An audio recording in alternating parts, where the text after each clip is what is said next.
Secondary data is data points that others gather that you use and you analyze to make informed decisions. In this case, we're going to use census.gov, and I'm trying to show both screens at the same time, so it might be a little hard to see things. So let's walk through slowly. Step 1, go to census.gov. We've done that. Step 2, scroll to the bottom and click on American Fact Finder. So we'll come here, we'll click on American Fact Finder. Then it says click on Guided Search and Get Me Started. I'm looking for information about people, so click Next.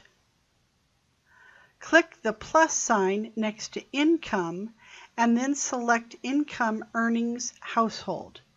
Income Earning Households. And it adds to our selections. Then we're going to click on Age and Sex, and we're going to select Age of Householder.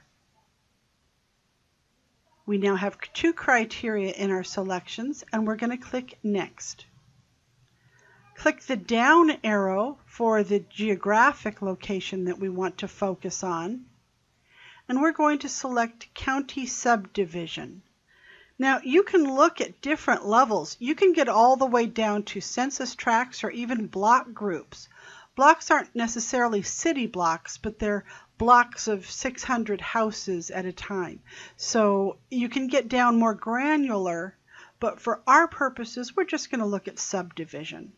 If this were a larger town, Los Angeles, San Francisco, we might want to get smaller because there are stronger characteristics in individual neighborhoods. So now that we have our county subdivision, we're going to say Idaho, and then we're going to select Twin Falls County, and then we're going to say all county subdivisions within Twin Falls County and add to your selection. So that's it for the selections we're going to make. So we're going to click Next, and we're not going to separate by race or ethnic group, so we're just going to click Next again. And that brings us to a variety of tables that will tell us different information. We want the top one.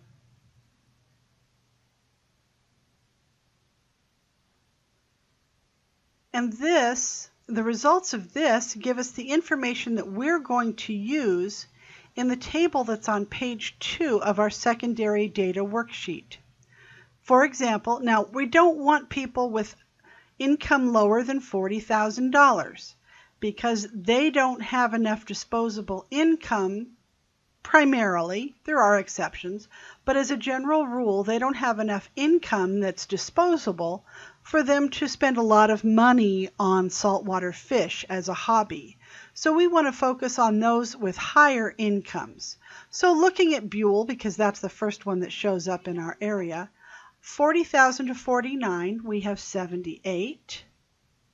In the 45 to 49, we have 50.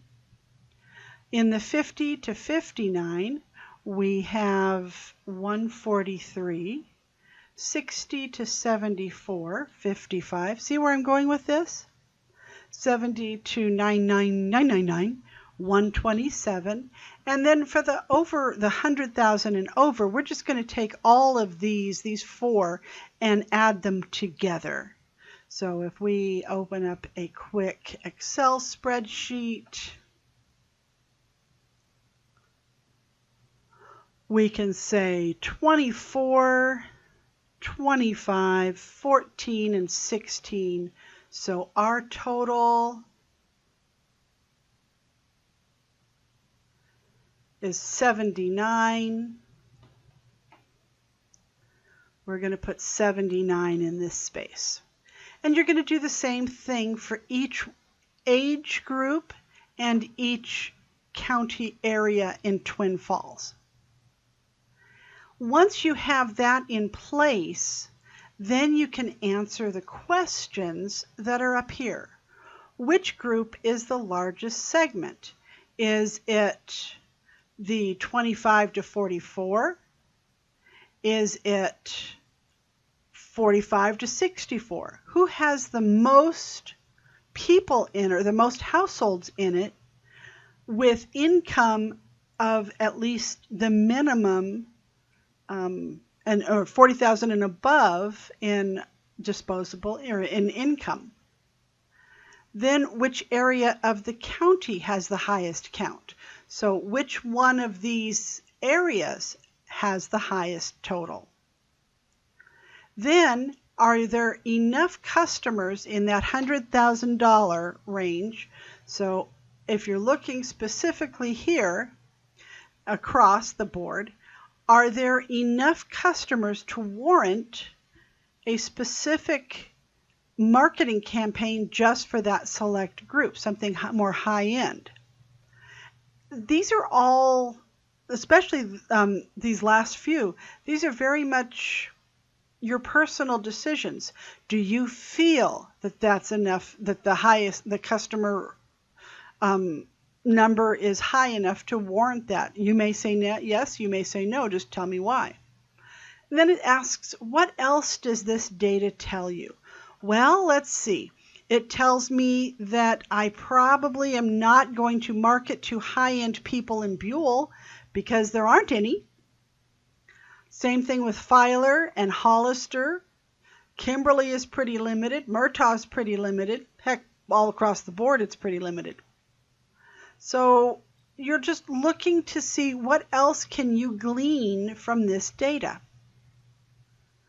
You may choose to add up the number of people with income below 40,000 and see if they're a large group. See if they're larger than the above 40,000. See if that tells you something. Then you're just going to write a quick couple of sentences discussing the results. And this is something that would go in your marketing plan, and you're going to discuss why you would make a decision. So based on the information here, which segment in your marketing plan would you suggest going with based on this data, and why? Is it because there's a significant number that you think it's warranted to go to? Is it because they are millennials and they tend to want purchasing experiences, and saltwater falls under the experience category? It's up to you, and this is why individual analysis is so important. So you're looking at this to make your decisions. And I'm not looking for a book. A paragraph is plenty. Then, just for fun, up here, create a map. You don't have to do this for your assignment. I'm just showing you a very interesting tool that Census has, and you can set up data in different ways and you can see how things go. Once you click create a map, it turns all of these into hyperlinks. So if you went in and you went, okay, let's see, 40,000. I want to see who in these areas has income, who's the most populated area. And it will turn it into a, oops, don't do that. Scroll down. It will turn it into a map, and it's a really great visual. And it's something you might want to include in your marketing plan, because you can say to your customer, I suggest marketing specifically in the Twin Falls area because they have the highest number of households with income over $40,000. And then you could include a snippet of this map to visually demonstrate your decision. It's just an added feature that makes your materials appear stronger. So that's the instructions for the assignment. I hope it helps.